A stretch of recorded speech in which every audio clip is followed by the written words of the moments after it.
Hi, I'm Ken Okel, and I help people improve their lives through improved communication.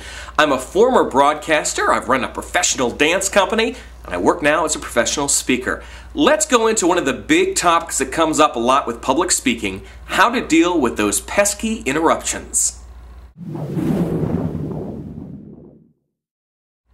So you're giving the presentation of your life, and then there's some sort of little distraction. Someone coughs or sneezes, or someone enters the room late and sits down, and it distracts everybody. Here's my advice. For this little stuff, ignore the distraction, keep doing what you're doing. Understand your audience will be looking at you to know kind of what's next. If you give off a vibe of, hey, this is okay, I'm going to continue on with my presentation, they'll continue listening. If you make a big deal out of a little thing, you lose the audience's focus, and that could be trouble. So you're going along, everything's going good in your speech, and then all of a sudden you hear a little doo-doo-doo-doo-doo coming out from the crowd.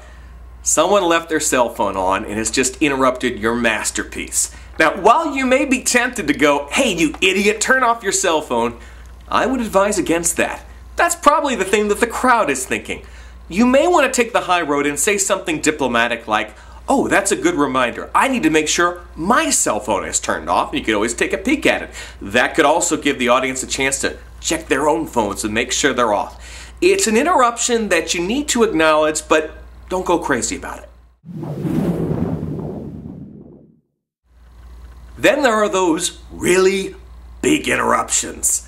Let's say you're speaking at an event and all of a sudden a bunch of plates are dumped in the back of the room. They crash on the floor, make a loud noise. You know everyone's going to turn back, try to see what happened. Okay, what you need to do is acknowledge this event, but show that it doesn't really faze you too much. For these types of things, I try to pre-prepare a few phrases that I can use in that type of situation. For instance, if the plates fell, I might say something like, folks, today's lunch is going to be BYOP. That stands for bring your own plates. Sure, it's a little corny, but it allows the audience to understand that you're acknowledging the interruption, it's not the end of the world, and let's keep going. You can do the same thing if there's construction noise or something else that happens. You want to basically show, I'm in control of the situation, we hit a bump, we're over it, let's continue. It's all about showing that you're prepared for anything. Audience interruptions are a part of the speaking game. The key is knowing how to handle them, and I hope this helped a little bit. This presentation was based on an article I wrote called 3 Ways to Overcome Audience Interruptions.